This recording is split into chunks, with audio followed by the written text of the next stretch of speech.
pasan 5 minutos de las 12. Así que empezamos ya con el webinar. Bueno, pues primero de todo, muchas gracias por el interés y la asistencia. Lo que vamos a hacer es primero explicar el impacto que tiene las tarifas o la nueva estructura de tarifas que entrará en vigor o que empezará a despegar efectos a partir del 1 de junio y cuál es el impacto que tiene en la factura en algunos, digamos, ejemplos tipo que hemos seleccionado, y después vamos a estudiar o vamos a explicar qué efecto tiene sobre las instalaciones de autoconsumo fotovoltaico. Esta es la agenda para el webinar. Primero, digamos, hacemos una recapitulación de los cambios tarifarios que va a haber a partir del 1 de junio. Después vemos qué impacto tiene en la factura y después entraremos en el bloque de autoconsumo, que hará mi compañero Rodrigo, también haciendo un poco de recapitulación de por qué la fotovoltaica es rentable y del impacto que tienen las nuevas tarifas en la rentabilidad de una instalación fotovoltaica de autoconsumo. Bueno, primero de todo, yo creo que todo el mundo ya sabe qué implica la nueva estructura tarifaria, porque llevamos un año y pico hablando de ello en nuestros webinars y también habréis leído pues, anuncios o presentaciones por ahí. Pero bueno, vamos a hacer una pequeña recapitulación yendo relativamente rápido. Ya sabéis que, digamos que la estructura tarifaria que había hasta hoy, perdón un momento que me voy a poner el puntero para que me veáis. Vale. Pues la estructura tarifaria que había hasta hoy o hasta final de mayo es esta de aquí y digamos que las distintas tarifas pues tenían un número de periodos de potencia y de energía que eran siempre los mismos. En cambio, o bueno, casi siempre, porque las dos eran no siempre es igual. En cambio, ahora mismo vamos a pasar a una estructura de tarifas en las que bueno, se reduce el número de tarifas que hay, como veis las 2.0, solo, digamos, todos los de menos de 15 kilovatios se va a llamar 2.0, no se va a diferenciar 2.0A o 2.0 DHA o 2.1 o 2.1 DHA, etcétera, sino que solamente hay una tarifa. Las 3.0 se mantienen igual, lo que pasa es que pasan a tener 6 periodos de potencia y 6 periodos de energía. Y luego las 6.1, 6.2, 6.3 y 6.4 se mantienen prácticamente igual. La 3.1A desaparece y se mete dentro de esta, de la 6.1. Otra novedad es que lo que diferencia las tarifas, salvo estas dos, que siguen siendo el límite, sigue estando unos 15 kilovatios, pasan a diferenciarse por la potencia, ¿no? El nivel de tensión, en lugar de la potencia contratada. Esa era la principal diferenciación, ¿no? Que había entre la 3.1 y 6.1 estaba el límite de los 450, ¿no? Bueno, ¿qué más cambios hay? Bueno, como vemos, aumenta el número de periodos, casi, o diría, en todas las, bueno, menos en las grandes, en todas las tarifas. ¿Y qué más? Bueno, desaparece la 3.1A. Bueno, estos son los cambios principales que lo hemos explicado otras veces. Disculpadme.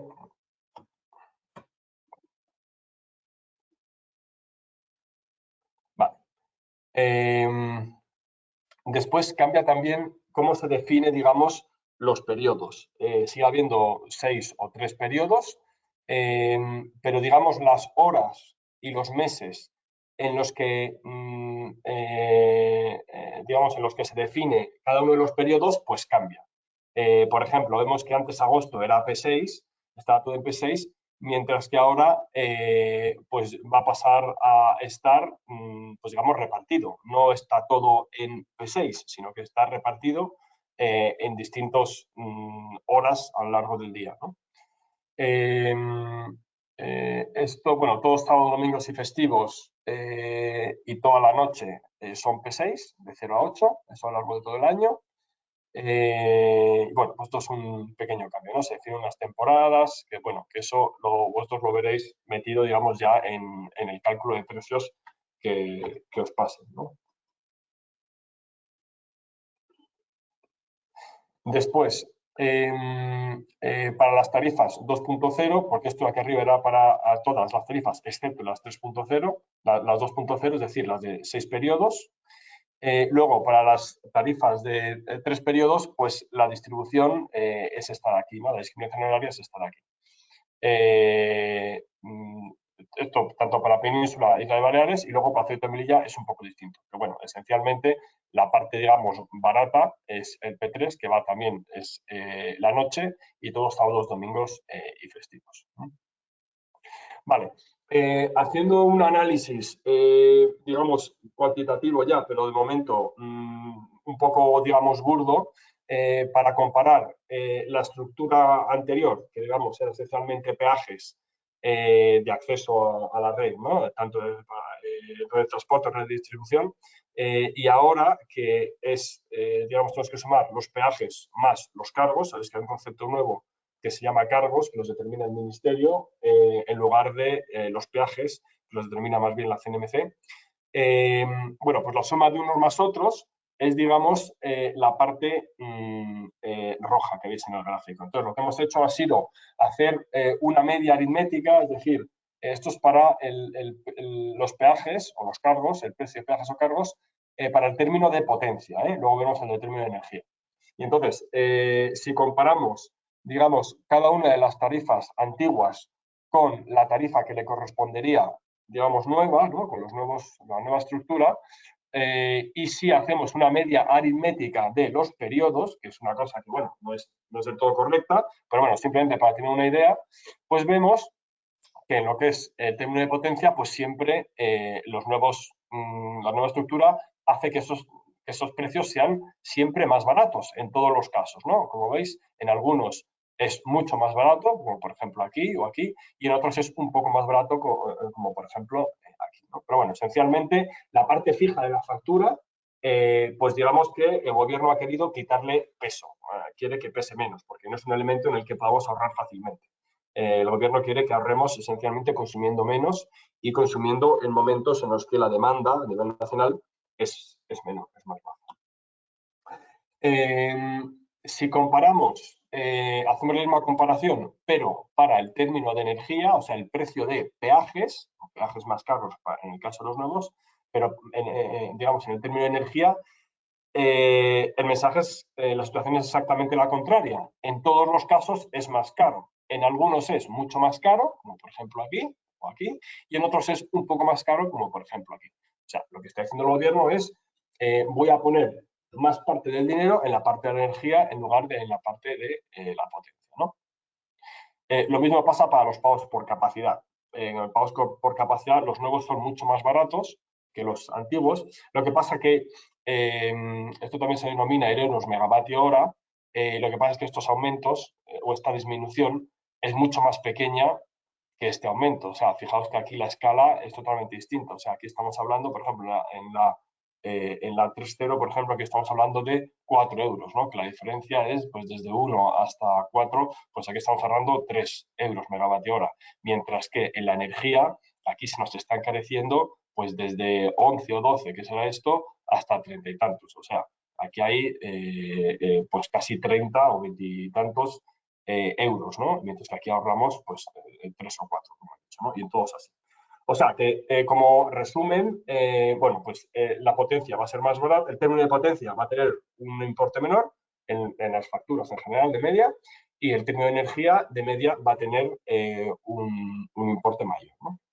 Vale, vamos a ver unos ejemplos ya de facturas, no diría reales, porque todavía no se ha emitido ninguna factura con esta nueva estructura, pero digamos, esta es la simulación de una factura real, ¿no? Del precio final que paga un consumidor en su factura.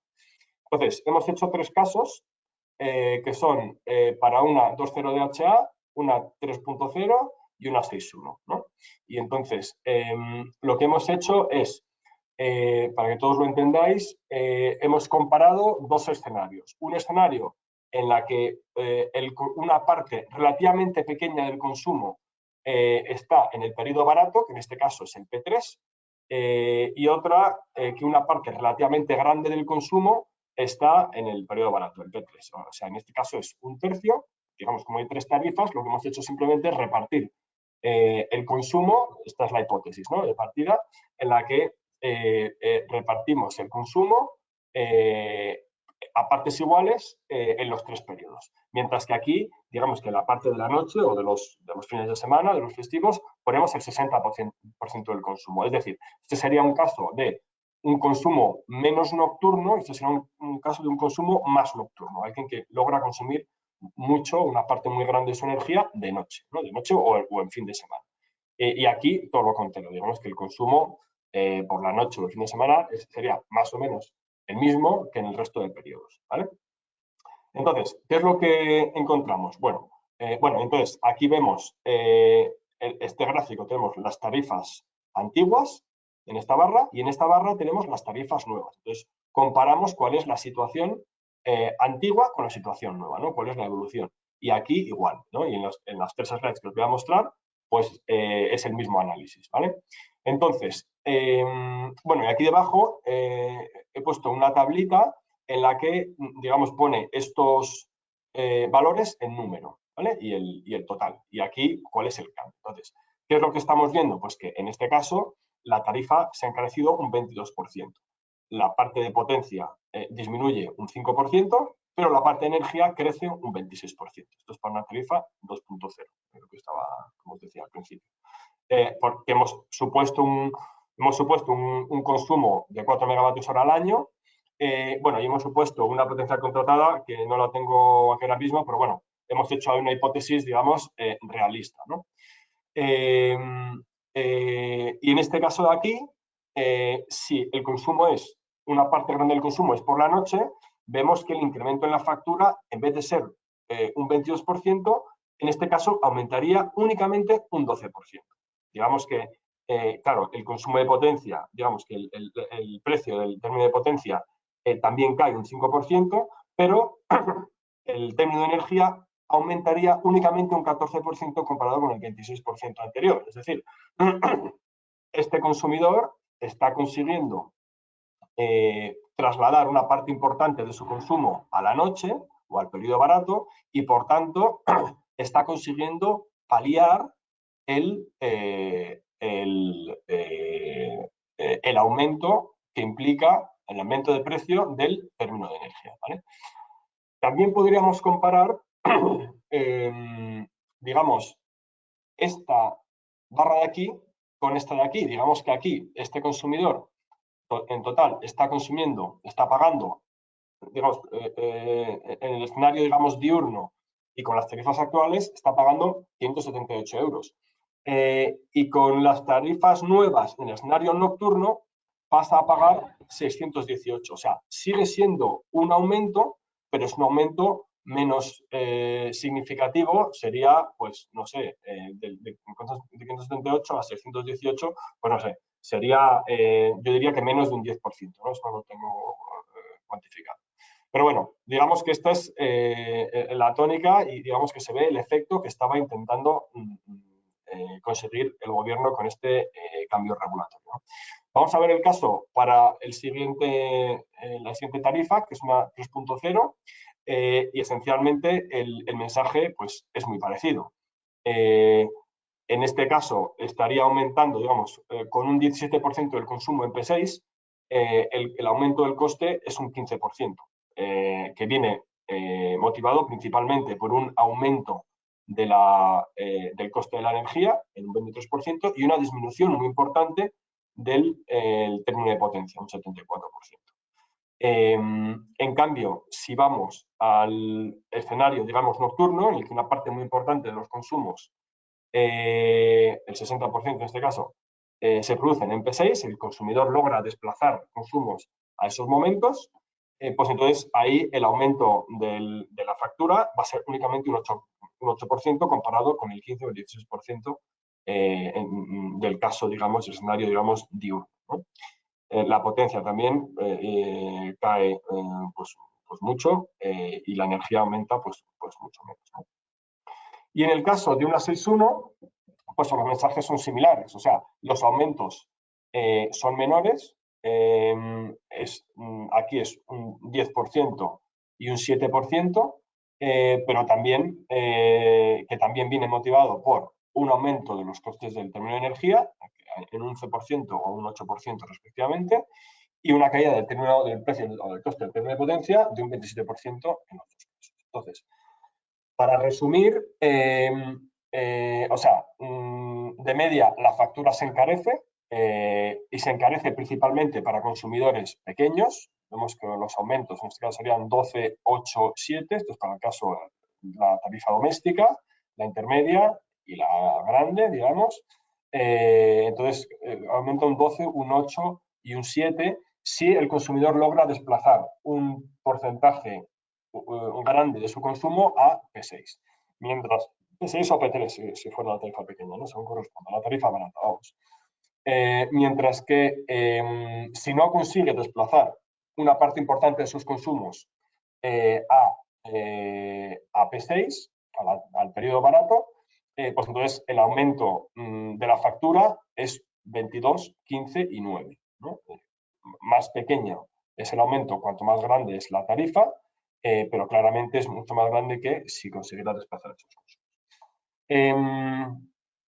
Después, bueno, una cosa interesante que antes no he dicho, pero que lo he comentado para la tarifa doméstica, pero no para esta, es que en este caso, en el que el consumo de, digamos, la potencia contratada y el consumo, en este caso hemos puesto un poco más de 1 giga,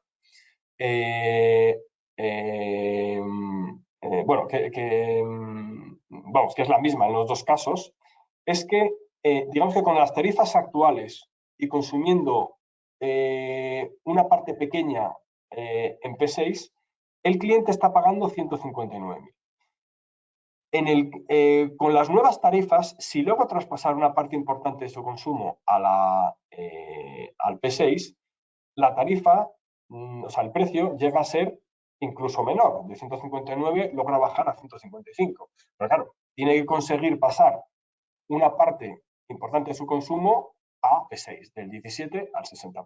¿Vale? O sea, que se puede llegar a ahorrar con las nuevas tarifas, pero hay que hacer un cambio de hábitos de consumo importante. Bueno, la segunda conclusión, que también le he ido comentando, es que el término de potencia pierde peso, por supuesto, y lo gana el término de energía. Yo creo que eso es una cosa que todos ya hemos visto y está claro, ¿no? Y por último, pues también lo que venía diciendo, el término de energía se hace más variable, es decir, más meritocrático. Entonces, claro, esto hace que inversiones como, por ejemplo, bueno, simplemente el ahorro energético sea mucho más interesante. La fotovoltaica de autoconsumo va a ser mucho más interesante porque los periodos caros es en los que produce la fotovoltaica, salvo los fines de semana. Y entonces la fotovoltaica pues va a ser más rentable. Y después también, por ejemplo, para vehículos eléctricos. Si no tiene vehículo eléctrico y es capaz de hacer, digamos, compraventa, ¿no? Arbitraje de precios con la batería del coche, de tal manera que compra por la noche y vende la energía que almacena en el coche durante periodos caros, pues eso va a ser también mucho más interesante y va a conseguir ahorrar o al menos reducir su factura. Bueno, esto es lo que yo tenía preparado, así que ahora paso la palabra a Rodrigo para que os explique el impacto que tiene las nuevas tarifas en el autoconsumo. Gracias, David. Vale, pues yo creo que ya podéis ver mi pantalla, ¿verdad? Muy bien, pues nada, siguiendo con lo que os ha comentado David, os he compartido a través del chat un webinar que damos el día 18 de mayo, donde vamos a profundizar sobre este tema. En concreto, cómo llevar a cabo un seguimiento y una optimización de los consumos energéticos.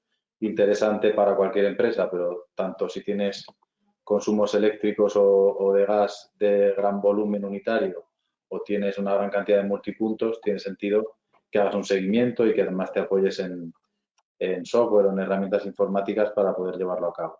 El día 18 daremos un webinar sobre este tema que yo creo que os puede resultar interesante a través del link que os he compartido os podéis apuntar. Bueno, pues siguiendo con lo que ha comentado David, lo que quiero resaltar un poco ahora es el efecto que tiene este cambio de tarifas sobre el autoconsumo. En un primer momento os voy a explicar un poco por qué de por sí el autoconsumo fotovoltaico es una solución que es rentable.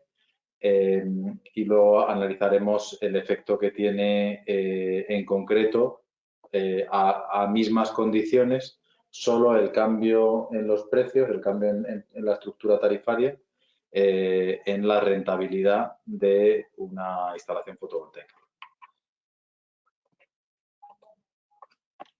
Se me ha olvidado comentar también, si queréis ir lanzándonos dudas o preguntas, las podéis hacer a través de la aplicación de GoToWebinar en la pestañita que pone preguntas. Las iremos recopilando y le daremos lectura al final del webinar para que podamos un poco dedicarle suficiente tiempo.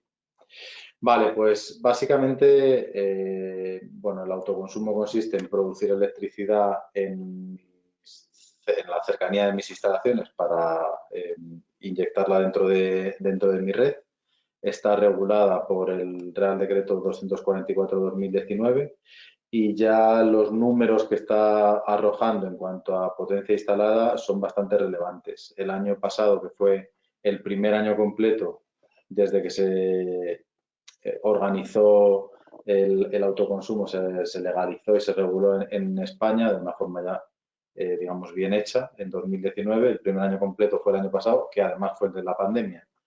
Aún así se hicieron muchas instalaciones hasta 590 megavatios según UNED y el horizonte que da para los próximos 10 años es óptimo porque es una tecnología madura que ha reducido sus costes, que tiene mucho sentido porque me permite producir una parte de la energía que demanda mi instalación a un coste muy económico y obviamente pues se va a generalizar. Ahí veis que además en otros países con mucho menos recursos solar como Alemania o Reino Unido, el número de instalaciones de autoconsumo, que además la gran mayoría están ubicadas en viviendas, en el sector residencial, es tremendamente mayor, ¿no? Cerca de 1.000.000 o más de 1.000.000 de instalaciones. Mientras que en España, con mucho más sol y probablemente con precios de electricidad más caros, hasta ahora ha tenido menos sentido. Pues esto es lo que se va a compensar en los próximos años. Y como decía, la racionalidad de este tipo de inversiones en autoconsumo es la posibilidad de reemplazar demanda de electricidad proveniente de la red por electricidad generada por nuestra propia instalación fotovoltaica. Quería mostraros en un segundo un ejemplo de una instalación que tenemos monitorizada, instalada hace unos meses, creo que veis la pantalla, para que veáis en qué consiste esto de la energía fotovoltaica. ¿Veis? Esto es una instalación que está ubicada en Algete, en Madrid. Este es el día de hoy. Veis que ahora mismo pues está inyectando a la red 78 kilovatios, una instalación de 110 kilovatios. El resto lo está demandando de la red. Lo amarillo es lo que genera. Por ejemplo, si nos vamos al día de ayer, veis que fue un día soleado, donde en las horas de sol, desde que se sale por la mañana, los paneles están produciendo y esta es la demanda de la instalación, con lo cual la parte azul es la que estoy tomando de la red y la parte amarilla es la que autoconsumo. En este caso, además, tengo un pequeño solapamiento ahí. Ha habido un momento del día en el que he consumido menos electricidad que la que genera la planta fotovoltaica, con lo cual veis que aquí pone que estoy inyectando a la red 25 kilovatios. Si nos vamos al día anterior, el día de las elecciones, vemos que esta empresa cerró un poquito antes y toda esta parte que tengo aquí es producción que se vertió a la red. Por tanto, veis, la racionalidad del autoconsumo es cubrir una parte de mi demanda y cubrirla, vuelvo a la presentación, a unos costes, en la medida de lo posible, más baratos que lo que me está costando la electricidad de red. ¿Qué ocurre? Que como cada vez la electricidad de red está grabada, como os ha explicado David, con más peajes, con más cargos, impuestos, etcétera, y a su vez el autoconsumo va reduciendo su coste,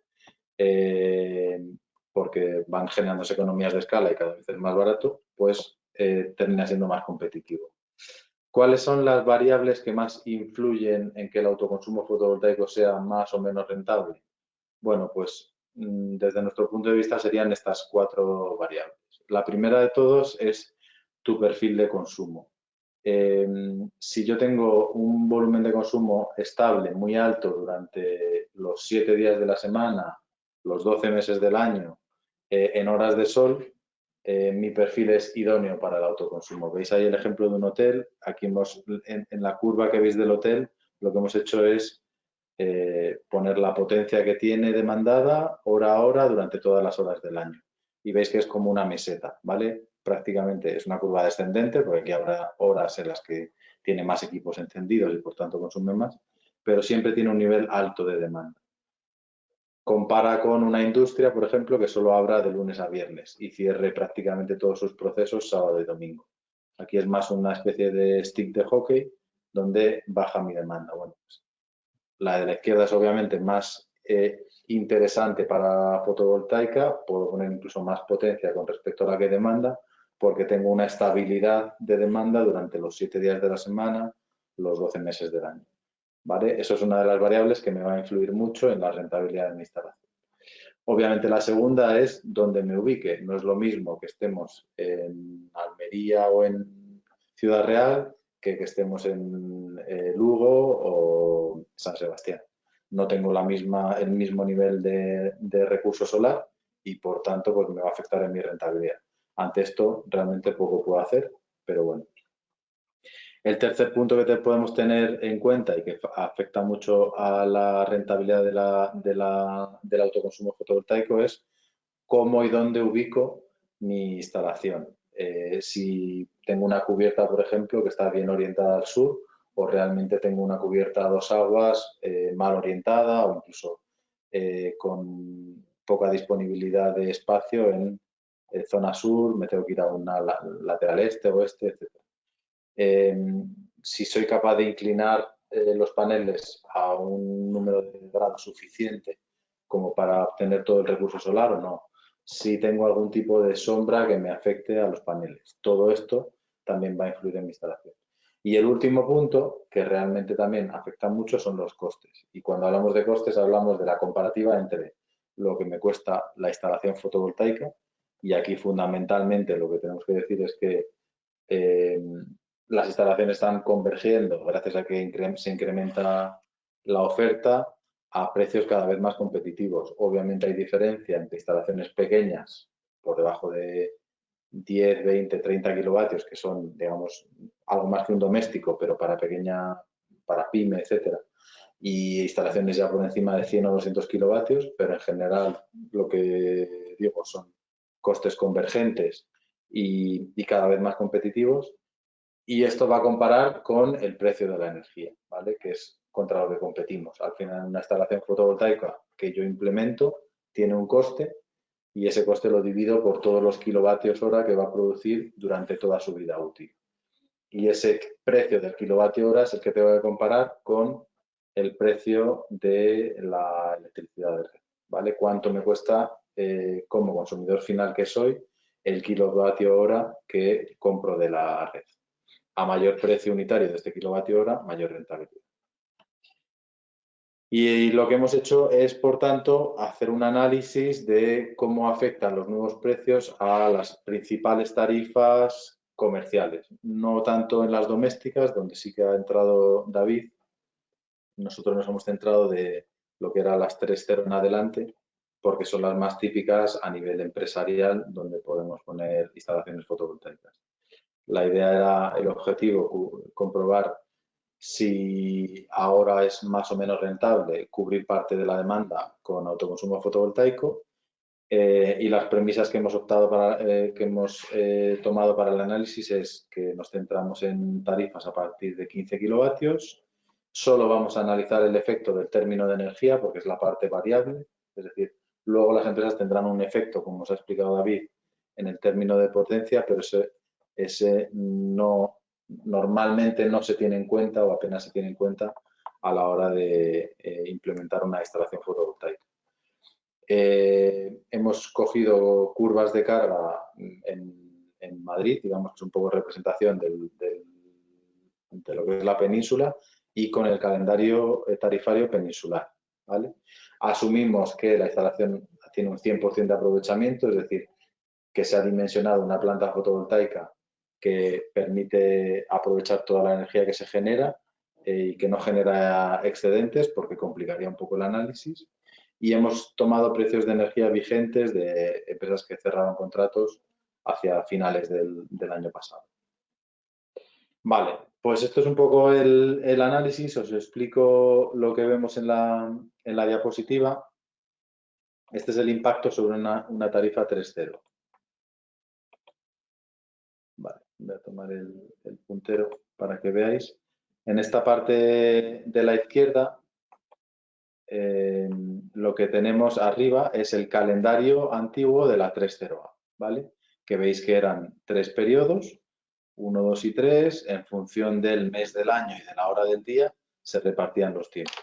La noche siendo periodo 3 y las horas centrales del día en los meses más de mayor demanda en verano era periodo 1 y los meses de las horas de la tarde en los meses de otoño e invierno eran también periodo 1. Pues bien, hemos tomado el precio de P1 base 100 y a partir de ahí hemos tomado el resto de precios en proporción al precio del periodo 1. ¿Vale? Veis que periodo 1 es 100, periodo 2 es 82, periodo 3 es 58. Todo llevado a base 100 para simplificar. Y vemos que la distribución de la generación fotovoltaica era el 33% se produce en P1 y el 67% en P2. ¿Vale? Asumimos precio por el porcentaje de, lo que calculamos es el precio de la energía en ese periodo por el porcentaje de generación que se produce en ese periodo y nos da un ahorro ponderado, base 100, de 87,5 unidades. Lo hemos llevado todo a unidades para simplificar. Y en la parte de abajo de la diapositiva lo que hemos tomado es el nuevo calendario que toman las 3.0A, que es el que se llaman 6TD, donde ya sí que tengo 6 periodos, tengo un tratamiento diferenciado para sábados, domingos y festivos, y hemos tomado estos precios de referencia, donde, como os comentaba David, suben mucho los precios, sobre todo para los periodos 1, 2 y 3, debido a los nuevos cargos y peajes, y en general pues son más bajos los 4, 5, 6. Con la distribución de la generación fotovoltaica que tendré por periodos, veis que ahora pues realmente tengo un periodo 6 grande pero tampoco enorme, gracias a que por ejemplo agosto ya no es todo P6, el periodo 1, 2 y 3 pues me suman en torno al 40%, que son los precios altos. Y haciendo la misma multiplicación, es decir, el precio en base 100 por el número de kilovatios que voy a generar en cada uno de los periodos, que es lo que tenemos en el segundo gráfico, me da que el ahorro ponderado asciende a 103,5. Por tanto, lo que me está diciendo este análisis es que para 130A, con la misma producción fotovoltaica, con la misma demanda de electricidad, gracias al cambio de tarifas, el incremento de la rentabilidad es del 18,3%.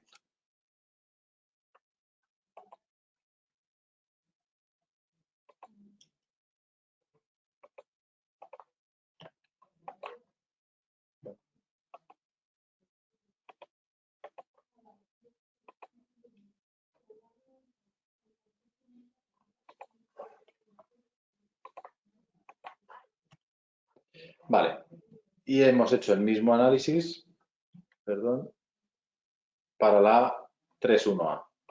En este caso,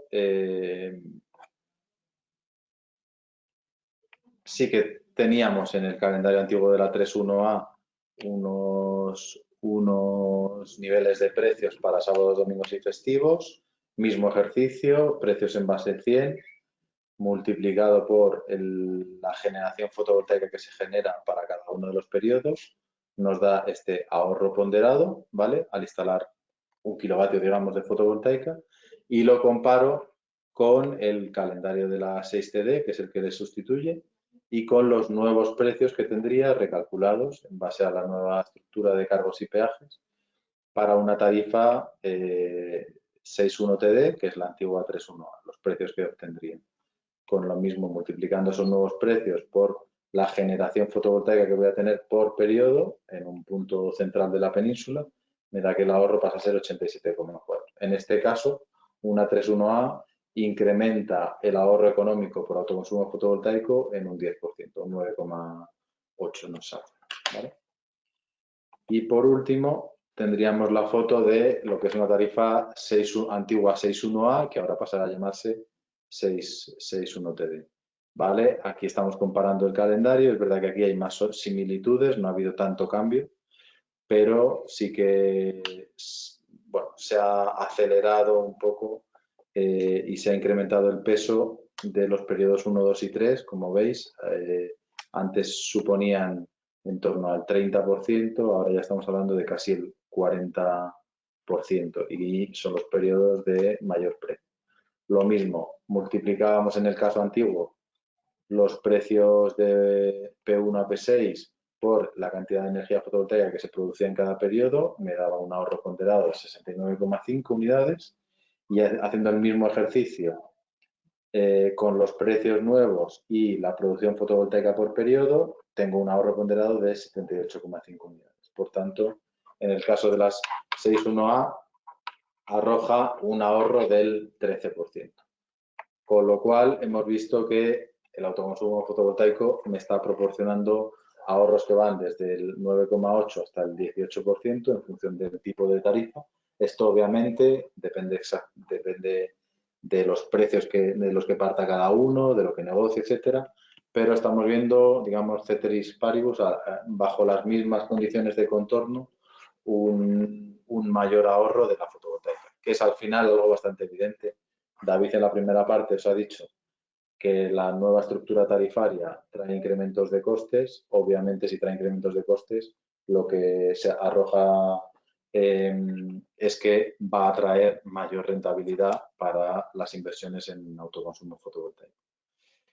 A nivel de conclusiones de esta segunda parte, pues decir que bueno, el autoconsumo fotovoltaico ya tiene un marco regulatorio estable, hay un sector preparado para la implantación masiva de proyectos en los próximos años y que un elemento clave que influye en la rentabilidad del autoconsumo es el precio de la electricidad. A mayores precios esperados, fundamentalmente a futuro, mayor rentabilidad le vamos a sacar a la instalación de una planta fotovoltaica en nuestras premisas, ¿no? En nuestro emplazamiento. Tras los cambios que se han producido en la factura eléctrica y que entran en vigor pues, el mes que viene, el 1 de junio, esta rentabilidad se va a ver mejorada en torno a 2 dígitos para clientes comerciales e industriales. Aquí no estamos hablando del particular, donde probablemente el ahorro es incluso mayor, como ha comentado David, en función de su perfil de consumo. Y esta ganancia de rentabilidad, que habría que estudiarla caso a caso para cada consumidor y que ahí también nos ofrecemos a ayudaros en cualquier caso que tengáis dudas o que queráis analizarlo en detalle, lo que te permite es básicamente mejorar, si desde el punto de vista del inversor, la TIR del proyecto, es decir, la rentabilidad que le obtengo la inversión, o desde el punto de vista del coste, digamos, el retorno simple, reducir el periodo de retorno de la inversión. Si estamos hablando en España para instalaciones industriales, industriales me refiero a la que pueda haber en un centro comercial, en un supermercado, en una pequeña industria, en un hotel, etcétera, plantas de cierto tamaño. Si los periodos de retorno que estábamos viendo hasta ahora rondaban los 5 a 7 años, en algún caso nos podíamos ir a 8 en el norte, pues ahora estamos hablando de que vamos a tener mejoras de en torno a un 10%, es decir, por donde teníamos 5 nos podemos ir a 4 años y medio, donde teníamos 7 pues nos podemos ir a casi 6 años de payback. Vale, pues hasta aquí un poco nuestro nuestro análisis, deciros que compartiremos la presentación con todos vosotros y si os parece, bueno, nos ha entrado alguna pregunta, pero vamos a dejar un par de minutos para que nos lancéis las preguntas que hoy os hayan surgido y si os parece las comentamos. Yo me silencio 2 minutos, por favor, a través del chat podéis escribirnos cualquier duda que os haya surgido y las leemos para todos.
Vale, pues vamos a ir leyendo algunas de las preguntas que nos han llegado. David, no sé si puedes poner la cámara y así pues nos van poniendo cara también. Venga, nos dicen por aquí, en las tarifas con discriminación horaria 6.1, al cambiar los horarios de los periodos, el periodo medio sube. ¿Deben las comercializadoras reajustar los precios para mantener el precio medio, euro kilovatio hora? ¿Puedes repetirla, por favor? Dice, en las tarifas con discriminación horaria 6.1, al cambiar los horarios de los periodos, el precio medio sube. Al cambiar los horarios, sí, claro, O sea, sí. al cambiar las horas en las que, sí, los horarios, el precio medio sube.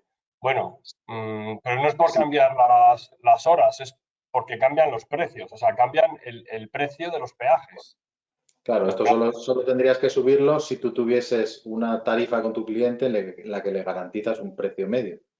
Si no, realmente él va a tener que gastar más porque le aplicamos un Claro, nuevo precio unitario para cada periodo.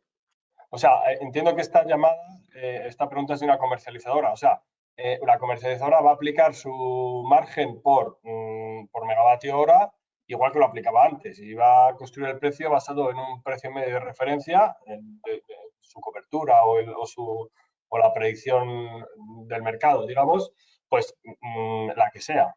Y ahí va a ganar, digamos, su dinero. El resto son peajes que luego se los pedirá la distribuidora. Pues eso pues, no cambia nada. Claro. Vale, nos preguntan, ¿cómo afectaría en la rentabilidad el uso de baterías? Entiendo que esto se refiere a, bueno, podría valer tanto para fotovoltaica como para no fotovoltaica, que tuvieras una batería donde tú puedes almacenar parte de la energía. Bueno, una batería además inteligente que te permita tomar decisiones y que permita decidir recargarse o no en función de la producción solar y de los precios que voy a tener por periodo, obviamente va a ser todavía más rentable que lo que era antes, porque ahora tengo la señal de precios mayor. O sea, realmente yo tengo un mayor incentivo a no consumir en un determinado periodo donde el precio es muy alto.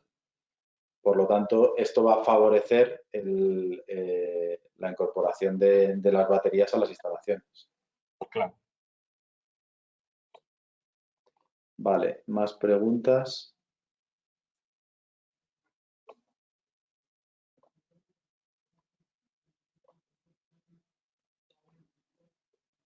Vale, nos preguntan, David, ¿qué ocurre con la energía reactiva? ¿Qué cambios se han producido? Bueno, con la energía reactiva, eso lo tenemos en un webinar de hace, pues hará un mes o una cosa así, y no sé quién ha preguntado, pero vamos, te invito a que no sé si tienes acceso a él o si no nos lo pides, y ahí lo tienes todo muy bien explicado. Esencialmente, hay un cargo nuevo, creo que es por la inductiva, pero bueno, en general no cambia mucho, únicamente un cargo nuevo por la inductiva. Es un pequeño cambio. Y lo tenemos todo muy bien explicado hace pues 3 o 4 webinars, o sea, ahora un mes más o menos, ya te digo que lo tienes ahí todo. Vale. Vale, nos hacen una pregunta referente a que si ya tienes una instalación fotovoltaica, pero la energía se está metiendo a la red, si es fácil pasar al autoconsumo. Bueno, obviamente se puede hacer, pero hay que mirarlo, porque realmente si es una instalación antigua que está bajo un Real Decreto de vertido a red, donde te están pagando una prima por ese kilovatio hora, a lo mejor no es interesante pasarte a autoconsumo. Habría que estudiar el caso porque a lo mejor económicamente interesa o no interesa. Vale, pues por ahora no hay más preguntas.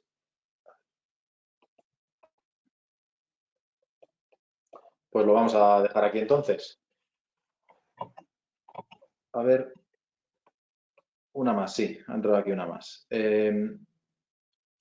Si el contrato que tiene tu fábrica es indexado al precio del mercado y el precio del término de energía se ve también aumentado.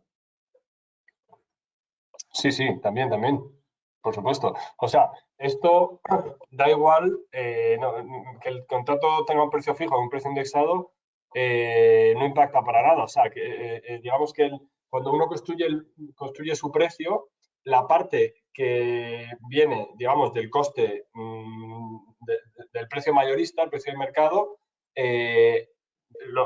digamos que eso no cambia. O sea, las nuevas tarifas eso no lo tocan, eso lo dejan exactamente igual. Entonces, pues ahí en lo que el mercado te esté marcando, pues eso te lo van a aplicar. Lo que cambia es la parte regulada, que son los peajes, en este caso, que se aplican al término de energía. Y eso, pues tú lo vas a ver ahí en tu factura, ese cambio. Pero tanto si lo tienes a precio fijo como si lo tienes indexado. Vale. Mira, nos está entrando alguna más.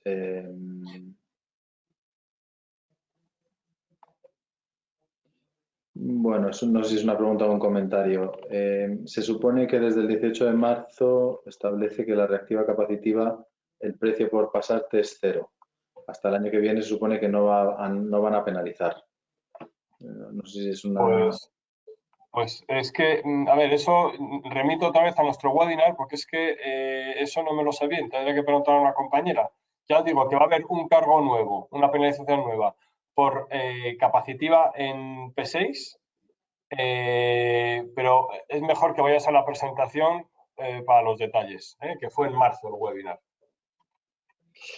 Vale, nos están mandando alguna aclaración de la primera pregunta que nos hablaban de si al cambiar los horarios de los periodos el precio medio sube y las comercializadoras deben ajustar los precios para mantener el precio medio. Es que dice, tengo un contrato a precio fijo a 2 años. Al aumentar las horas del periodo 1, 2, 3 y 4 en detrimento del 5 y 6 hace que el precio medio de la energía suba.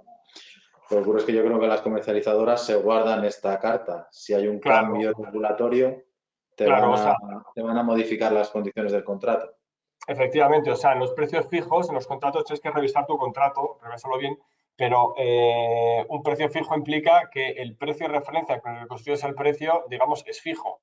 Pero todo lo que sea componentes regulados de la factura, los cambios que haya, la comercializadora lo traspasa al cliente habitualmente y tiene sentido que sea así. La comercializadora no tiene por qué asumir ese cambio, ¿no? No debería. Pero bueno, esto es una cuestión de que mires tu contrato, que debería estar ahí bien explicado y que lo hables con tu comercializadora, claro. Muy bien. Bueno, pues nada, son la 1:05. Hemos cumplido razonablemente los tiempos. Muchísimas gracias a todos por asistir. Gracias, David, por estar aquí también. Y aquí lo dejamos. Gracias a todos. Buen día. Gracias. Adiós. Adiós.